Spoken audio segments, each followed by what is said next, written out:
ఉడత సహాయం అన్నారు విన్నారా ఎప్పుడైనా?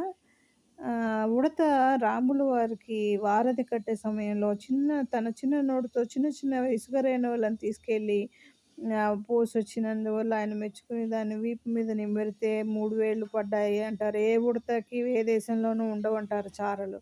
అది వేరే కదా! ఇక్కడ ఈ ఎలుకని చూసారా? దాని తపన అటునుంచి ఆ తలుపులోంచి ఎళ్ళాలని, వెళ్ళలేదని తెలిసినా సరే దాన్ని కొరికి చప్పుడు చేస్తోంది చూడండి. దూరుతోంది. ఎంత ప్రయత్నం చేస్తుందో చూడండి.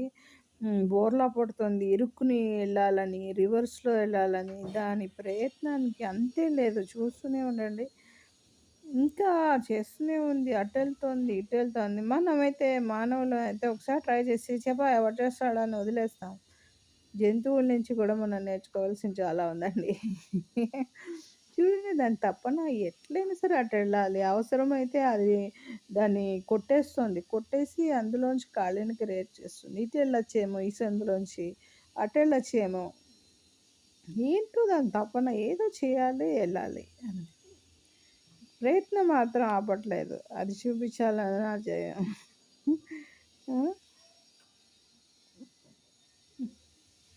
ఫన్నీగా అనిపిస్తుంది. దాని నుంచి ఇన్‌స్పిరేషన్ తీసుకోవచ్చు కూడా అనిపిస్తుంది.